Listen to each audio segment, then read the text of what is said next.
Assalamualaikum warahmatullahi wabarakatuh, salam dan bahagia.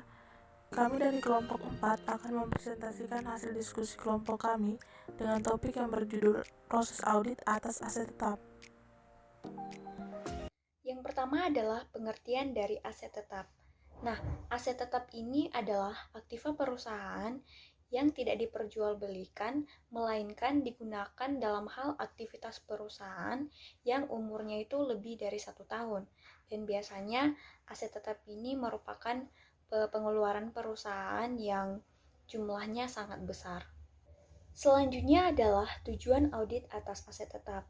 Nah, hal ini terdiri atas yang pertama, untuk memeriksa apakah terdapat internal control yang baik atas aset yang bersangkutan. Yang kedua, yaitu untuk memeriksa apakah aset yang tercantum dalam neraca tersebut benar-benar ada keberadaannya dan merupakan hak milik dari perusahaan. Yang ketiga adalah untuk memeriksa apakah penambahan aset dalam periode berjalan merupakan capital expenditure yang sudah diotorisasi. Yang keempat adalah untuk memeriksa apakah disposal aset sudah dicatat dan diotorisasi oleh pejabat yang bersangkutan. Yang kelima adalah untuk memeriksa pembebanan penyusutan dalam tahun atau periode pemeriksaan itu telah dilakukan dengan benar sesuai dengan SAK, konsisten dan perhitungan yang benar. Lalu yang keenam adalah untuk memeriksa apakah terdapat aset tetap yang dijadikan jaminan. Dan yang terakhir yaitu untuk memeriksa apakah penyajian aset tetap dalam laporan keuangan telah memenuhi ketentuan standar. Karakteristik aset tetap. Menurut standar akuntansi keuangan dalam PSAK nomor 16 IAI 2012, aset tetap ini dimiliki untuk digunakan dalam hal yang pertama, itu untuk produksi dan penyediaan barang dan jasa, yang kedua untuk tujuan administratif, yang ketiga mempunyai wujud fisik, yang keempat mempunyai waktu kegunaan yang relatif permanen. Selanjutnya adalah klasifikasi aset tetap. Untuk pengklasifikasian dari aset tetap ini terbagi atas dua. Yang pertama, aset tetap berwujud dan aset tetap tidak berwujud. Jadi yang pertama kita akan bahas yaitu aset tetap berwujud. Nah, untuk aset tetap berwujud ini meliputi semua barang yang dimiliki oleh perusahaan dengan tujuan untuk dipakai secara aktif dalam operasi perusahaan dan biasanya memiliki masa kegunaan yang relatif permanen. Nah, untuk aset tetap yang mempunyai masa kegunaan yang terbatas, itu harus didepresiasi selama masa kegunaannya dan disajikan dalam neraca sebesar nilai bukunya.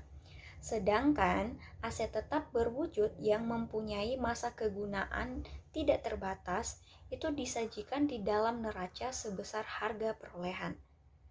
Nah, apa saja yang tergolong dalam aset ini? Yang pertama adalah ada bangunan, mesin dan alat-alat pabrik, mebel, alat-alat kantor kendaraan, dan alat-alat transportasi. Selanjutnya, aset tetap tidak berwujud. Aset tetap tidak berwujud meliputi hak-hak preferensi atau istimewa yang dijamin oleh undang-undang, kontrak, dan perjanjian-perjanjian yang mempunyai masa manfaat dalam waktu relatif permanen. Yang termasuk dalam golongan aset ini meliputi hak paten, hak cipta atau copyright, franchise, goodwill, pre-operating, expense, atau biaya-biaya yang dikeluarkan sebelum perusahaan berproduksi secara komersial termasuk biaya pendirian. Aset tetap tidak berwujud ini diakui sebesar harga perolehan, kemudian pada periode selanjutnya dilaporkan sebesar nilai tercatatnya. Dalam menentukan besaran harga perolehan tergantung oleh bagaimana cara perolehan aset tetap tidak berwujudnya. Apabila diperoleh dengan membeli atau transaksi yang menggunakan kas dan setara kas lainnya, maka harga perolehan aset tidak berwujudnya sebesar uang yang akan dikeluarkan. Namun apabila diperoleh dengan pertukaran dengan aset lain, maka harga perolehan aset tidak berwujudnya sebesar harga kekinian dari aset yang ditukar. Selanjutnya, pengujian substantif atas saldo aset tetap. Menurut Alvin A. Ares tahun 2011, dalam audit peralatan manufaktur dan akun terkait, pengujian akan dimudahkan jika dipisah menjadi beberapa kategori seperti: yang pertama, melakukan prosedur analitis. Jenis prosedur analitis bergantung pada sifat pelaksanaan bisnis klien. Contohnya, seperti dalam prosedur analitis yaitu membandingkan rasio beban depresiasi dibagi biaya peralatan manufaktur kotor dengan tahun-tahun sebelumnya, dan dengan salah saji yang mungkin akan terjadi yaitu salah saji pada beban depresiasi dan akumulasi depresiasi. Dan contoh yang kedua yaitu dalam prosedur analitis yaitu membandingkan beban perbaikan dan pemeliharaan bulanan atau tahunan, beban persediaan, beban peralatan kecil, dan akun sejenis dengan tahun-tahun sebelumnya. Dan dengan salah saji yang mungkin akan terjadi yaitu salah saji pada jumlah beban yang seharusnya dikapitalisasi. Yang kedua, melakukan verifikasi mutasi penambahan dari akuisisi tahun berjalan. Perusahaan seharusnya mencatat penambahan pembelian aset tahun berjalan dengan benar, karena aset tetap memiliki dampak jangka panjang pada laporan keuangan. Kesalahan dalam mengkapitalisasi aset atau mencatat akuisisi dengan jumlah yang tidak benar akan berdampak pada neraca hingga perusahaan menghentikan penggunaan aset tersebut. Laporan laba atau rugi juga dipengaruhi sampai aset selesai didepresiasi. Pengujian audit aktual dan jumlah sampel sangat bergantung pada salah saji yang dapat diterima, risiko bawaan, dan penilaian risiko pengendalian. Salah saji yang dapat diterima merupakan hal penting untuk melakukan verifikasi atas penambahan aset tahun berjalan, karena transaksi ini bervariasi dari jumlah yang tidak material dalam beberapa tahun, sampai jumlah yang sangat besar untuk akuisisi lainnya. Selanjutnya yang ketiga, melakukan verifikasi penghentian aset tahun berjalan. Transaksi yang mencakup penghentian peralatan manufaktur biasanya mengalami salah saji bila pengendalian internal perusahaan lemah dalam menjalankan metode formal. Untuk menginformasikan manajemen untuk transaksi penjualan, tukar tambah, pembatalan, atau pencurian mesin dan peralatan. Jika klien tidak mencatat penghentian aset, maka harga perolehan dari peralatan tersebut tentunya akan lebih salah saji sampai tak terhingga, dan nilai buku berisikan lebih saji hingga aset benar-benar harus didepresiasi. Tujuan utama auditor dalam verifikasi penjualan, tukar tambah, atau penghentian aset tetap adalah mendapatkan bukti memadai bahwa seluruh penghentian dicatat dalam jumlah yang benar. Pengujian substantif atas saldo aset tetap. Yang selanjutnya yaitu verifikasi saldo akhir dalam neraca. Verifikasi ini dikenal dengan istilah neraca saldo atau neraca sisa. Jadi, yang dimaksud dengan neraca saldo adalah suatu dokumen yang berisi saldo-saldo akun buku besar. Tujuan pembuatan neraca saldo adalah yang pertama untuk menguji pembuatan neraca debit dan kredit dalam akun buku besar.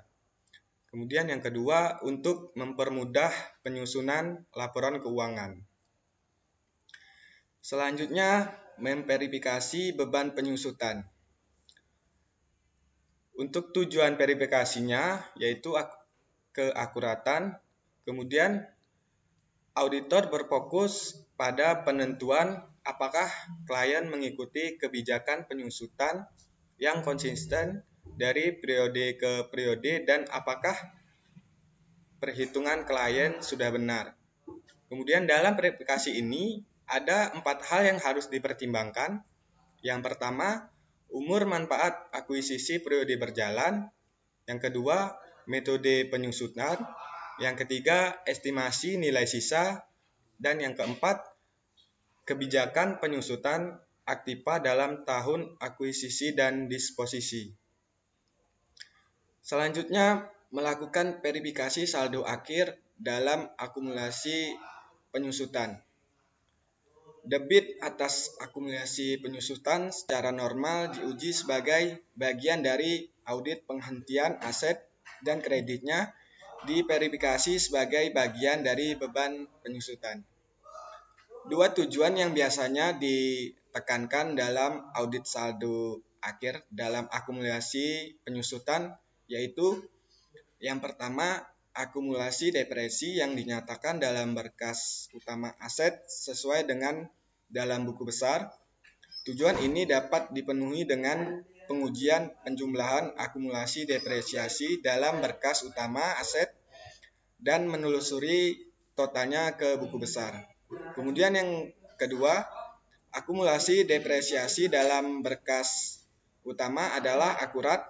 Dalam beberapa kasus, umur peralatan manufaktur dapat dikurangi secara signifikan karena pengurangan permintaan pelanggan terhadap produk, penurunan fisik yang tidak diharapkan, modifikasi operasi dan perubahan lainnya.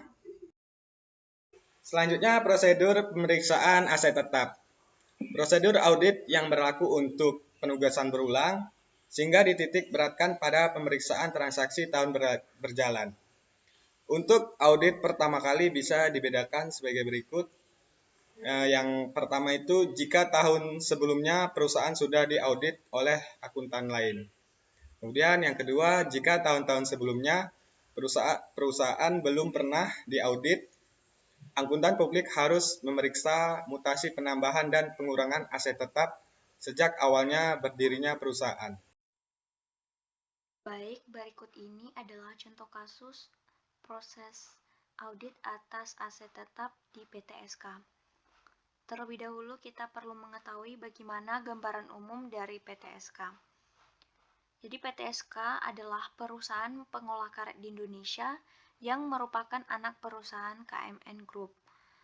Untuk lokasi kantor pusat PT-SK ini itu berada di daerah Kuningan, Jakarta Selatan.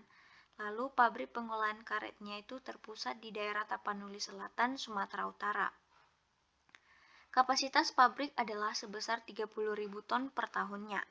Dan untuk hasil produksi karet PT-SK ini telah dipasarkan ke seluruh wilayah Asia. Visi dan misi PT-SK. Visi dari PT-SK adalah menjadi penyedia solusi kebutuhan karet alam yang terbesar dan paling diminati pelanggan dan pemasok di dunia. Lalu untuk misi dari PT-SK adalah untuk memberikan solusi seluruh kebutuhan yang berkaitan dengan karet alam secara berkelanjutan dan berwawasan lingkungan, serta mewujudkan kesejahteraan bersama bangsa. Lalu bagaimana proses bisnis dari PT-SK?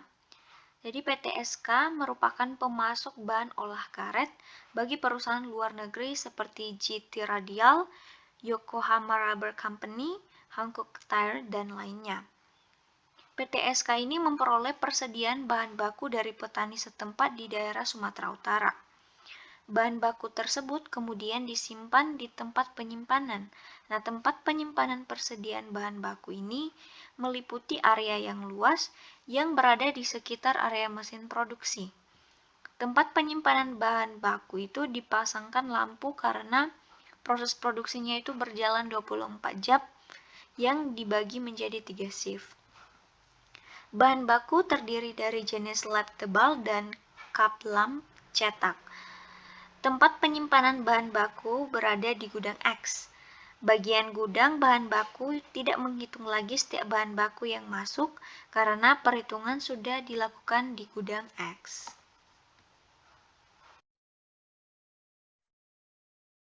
Di sini ada kapasitas produksi PT-SK itu mencapai sekitar 1 juta kilogram per bulannya yang terdiri atas blanket itu sebesar 500.000 kg, untuk bahan olah karetnya 125.000 kg, dan SIR-nya 375.000 kg. Nah, karet yang sudah berbentuk barang jadi itu disebut SIR-20. Setelah karet SIR-20 siap untuk diangkut, maka pengiriman kemudian dilakukan menggunakan jasa angkutan laut. Selanjutnya ada pemegang saham. Nah, di tabel ini menyajikan informasi mengenai komposisi pemegang saham dan presentasi kepemilikan dari PT-SK. Untuk pemegang sahamnya ada 2, yaitu PT KLM, di mana modal sahamnya itu sebesar 7.984.000, presentasi kepemilikannya 99,80%, lalu totalnya 7.984.000.000.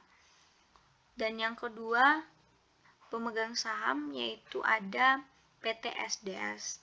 Modal sahamnya 16.000, presentasi kepemilikannya 0,20% dan totalnya 16 juta.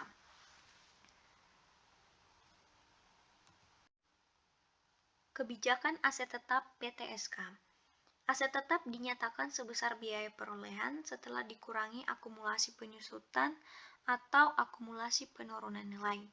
Biaya-biaya setelah perolehan awal diakui sebagai bagian dari nilai tercatat aset tetap atau sebagai aset yang terpisah hanya apabila kemungkinan besar manfaat ekonomis sehubungan dengan aset tersebut di masa mendatang akan mengalir ke perusahaan dan biayanya dapat diukur secara handal.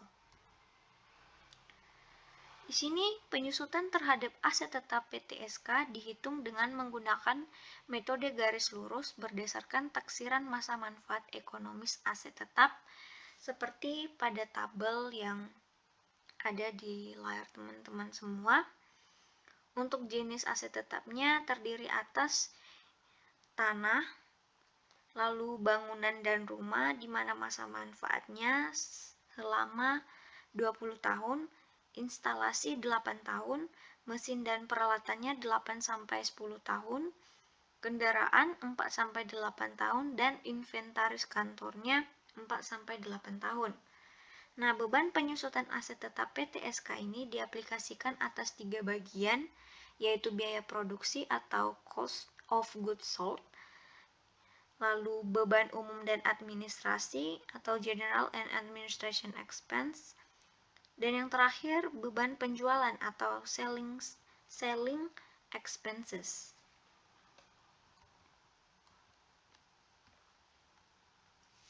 Berikutnya, audit program aset tetap PTSK. Nah, berikut ini tersaji audit program yang digunakan tim audit sebagai acuan dalam melakukan prosedur audit aset tetap di PTSK pada periode berjalan. Diantaranya, untuk audit program yang pertama itu ada obtain list fixed assets from client. Detailsnya dengan meminta daftar aset tetap PTSK pada periode berjalan, dan daftar tersebut diperoleh dari klien. Nah, aset tetap PTSK itu terdiri atas yang pertama tanah, yang kedua ada bangunan, instalasi, mesin dan peralatan, kendaraan, dan terakhir peralatan kantor. Yang kedua itu test beginning balance. Detailsnya dengan membandingkan saldo pada akhir periode audit sebelumnya dengan saldo awal periode berjalan. Yang ketiga itu make the movement of fixed assets. Detailsnya itu melakukan pengujian untuk kemudian dibandingkan dengan saldo akhir yang tercatat pada laporan yang disajikan klien. Seterusnya itu seperti yang ada di layar teman-teman semua. Ada test of details edition and disposal, ada depreciation analytical, dan seterusnya. Selanjutnya di sini ada prosedur audit aset tetap di PTSK. Nah, untuk prosedur auditnya itu yang pertama merencanakan dan merancang pendekatan audit. Nah, ini terdiri atas bagaimana memahami bisnis dan industri klien. Pada PTSK ini telah diaudit pada tahun sebelumnya oleh auditor yang sama dengan melihat opini audit pada tahun yang lalu. Sifat klien, tipe perusahaan, dan jenis industri, maka pada tahun berjalan telah disetujui untuk melakukan proses audit kembali atas PTSK. Untuk memahami industri PTSK ini dilakukan wawancara dengan manajemen perusahaan. Ya. Wawancara ini dilakukan lebih untuk mengetahui ada atau tidaknya perubahan atas proses bisnis PTSK pada tahun berjalan dibandingkan dengan tahun sebelumnya.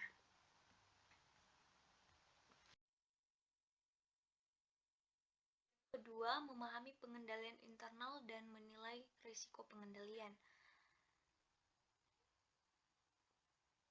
Jadi pengendalian internal ini berbanding terbalik dengan risiko pengendalian. Dengan pengendalian internal yang baik, maka pengumpulan bukti audit bisa diturunkan jumlahnya dan tingkat materialitas dapat ditingkatkan. Dan apabila pengendalian internal perusahaan dinilai kurang, maka berlaku hal yang sebaliknya. Yang ketiga, menilai risiko salah saji material. Jadi tim audit mengukur tingkat materialitas berdasarkan 3 tolak ukur, yaitu materiality plan, yang kedua performance materiality, dan yang ketiga clearly trivial. Jadi MP ini diperoleh dengan basis presentasi 0,75% dari total revenue, dan PM diperoleh dengan mengalihkan besar MP dengan basisnya, yaitu 75%. Sedangkan CT diperoleh dengan mengalihkan basis sebesar 1% dengan MP.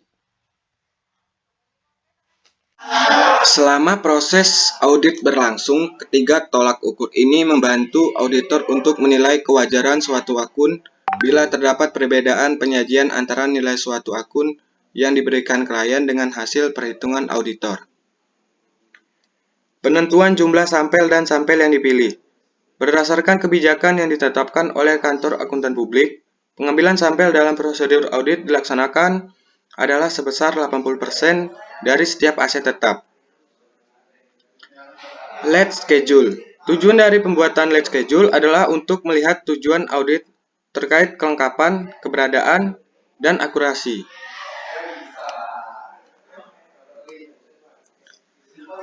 Tes beginning balance aset tetap PTSK. Tes dilakukan tim auditor untuk tujuan keterkaitan antara saldo akhir tahun sebelumnya dengan saldo awal tahun berjalan PTSK. Prosedur analitis dan uji rincian saldo.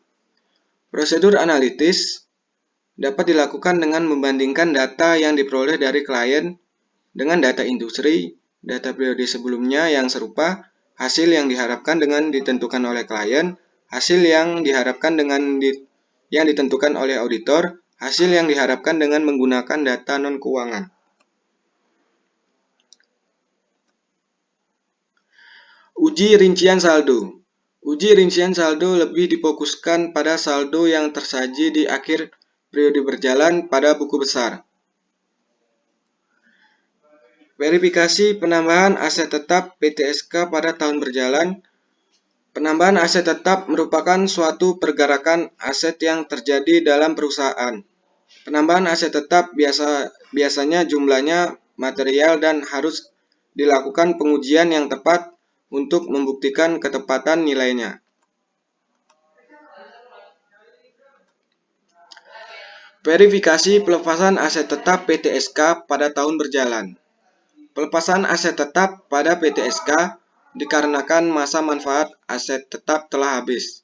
Setelah melakukan wawancara dengan manajemen, diketahui bahwa tidak terdapat pelepasan aset tetap yang diakibatkan penjualan baik ke pihak luar maupun internal sebelum masa manfaatnya habis.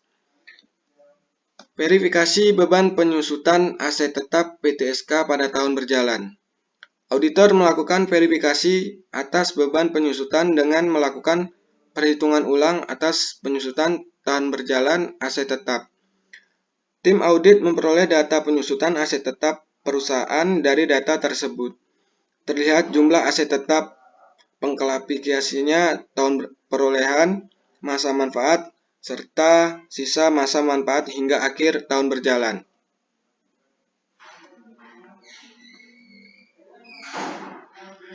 Verifikasi penambahan aset dalam penyelesaian.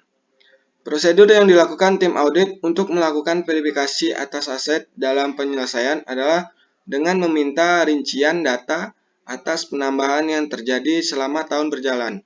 Dokumen-dokumen pendukung atas pembelian penambahan material dites dengan mengambil sampel. Verifikasi akumulasi penyusutan aset tetap PTSK pada tahun berjalan. Verifikasi atas akumulasi penyusutan pada PTSK dilakukan auditor bersamaan dengan saat verifikasi atas beban penyusutan PTSK. Perhitungan dilakukan dengan menjumlahkan beban penyusutan pada tahun berjalan dengan akumulasi penyusutan pada tahun sebelumnya yang nominalnya telah dites pada saat awal audit. Verifikasi saldo akhir akun aset tetap.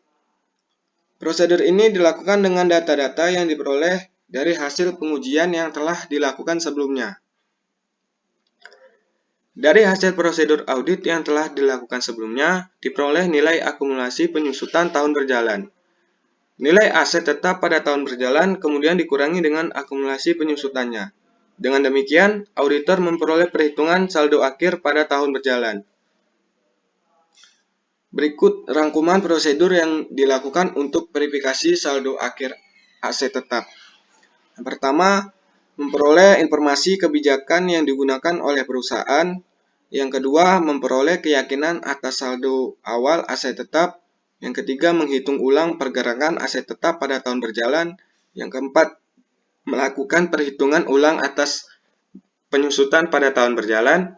Yang kelima, memperoleh nilai akhir akumulasi penyusutan tahun berjalan. Baik, selanjutnya prosedur audit lainnya. Identifikasi aset tetap yang dijaminkan.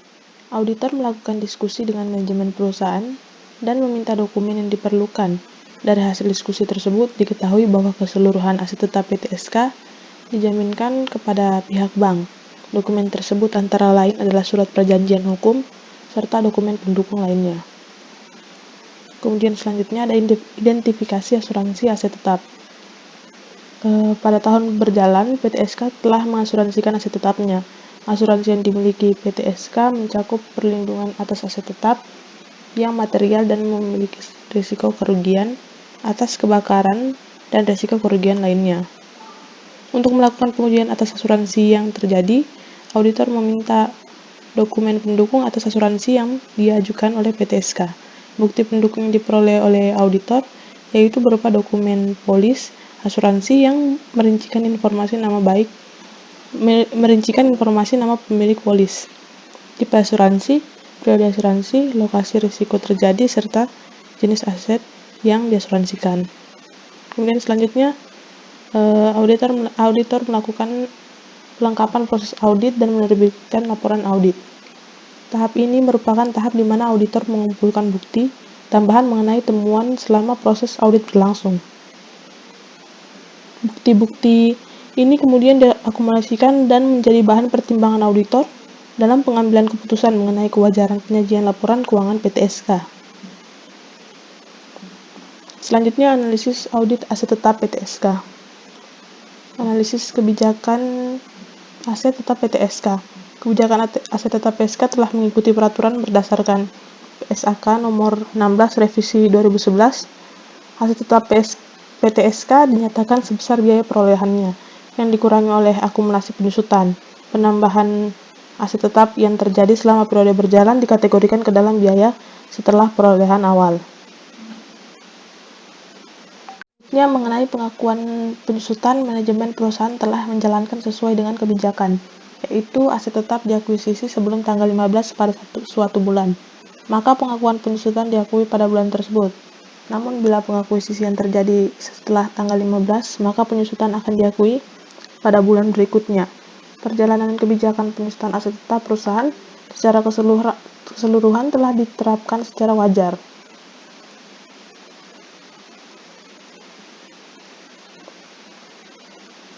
Selanjutnya, analisis prosedur audit aset tetap.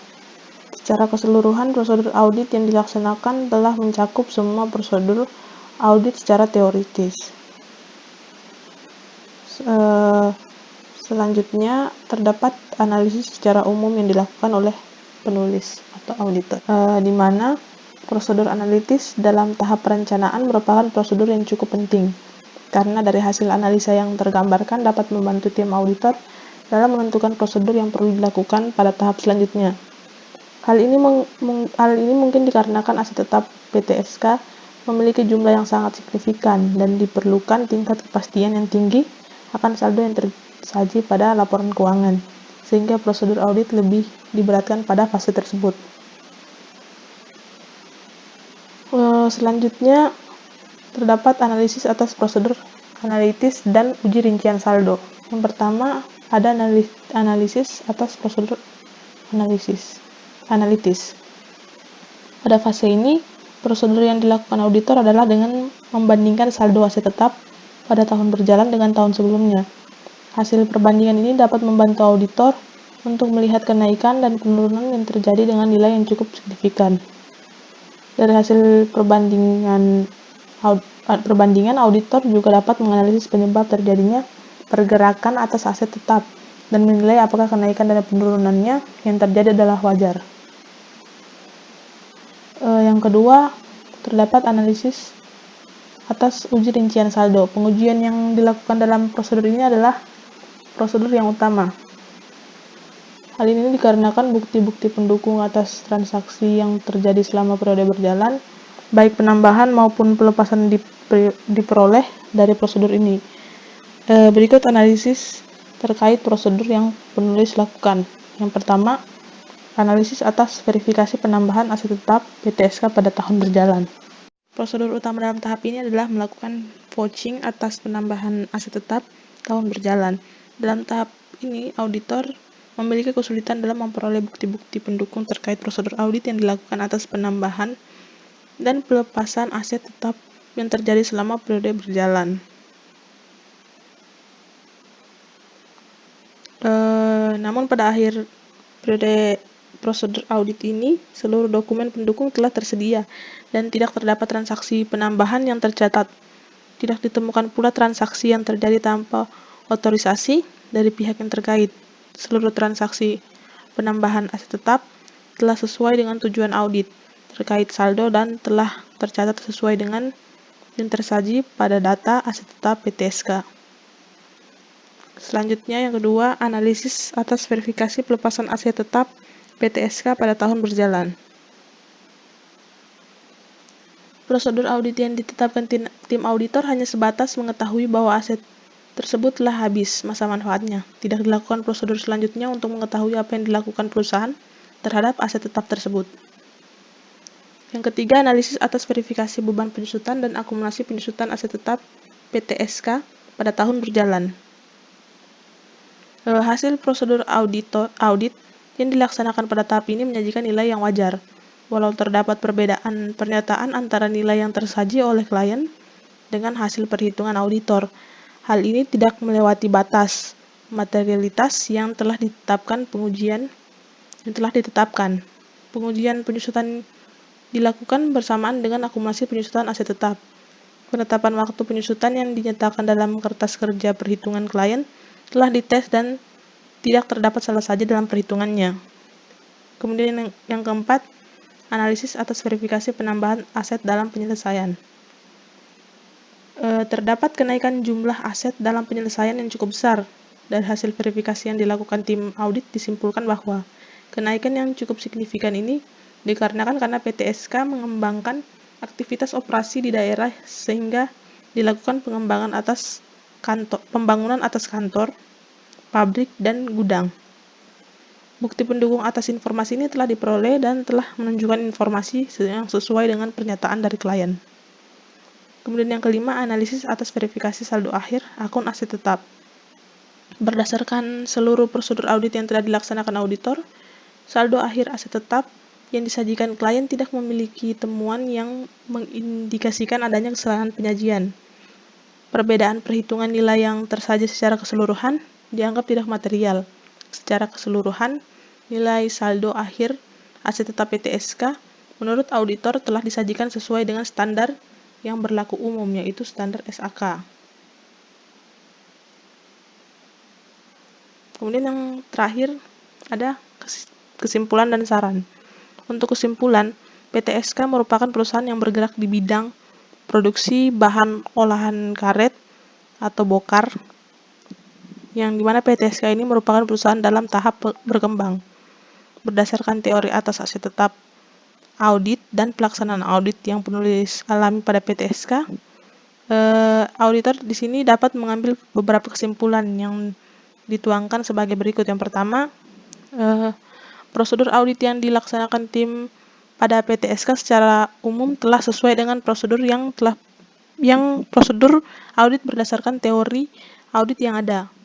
Prosedur audit pun dilaksanakan mengikuti program yang telah dirancang. Yang kedua, kebijakan akuntansi yang dijalankan PTSK telah ditetapkan sesuai dengan standar akuntansi yang berlaku.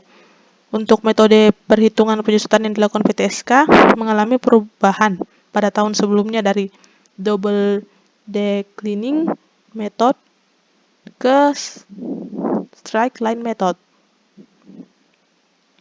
Pada tahun berjalan PTSK telah mengikuti perubahan metode sesuai dengan yang diungkapkan. Perubahan ini mengakibatkan dasar perhitungan atas penyusutan pada tahun berjalan berubah.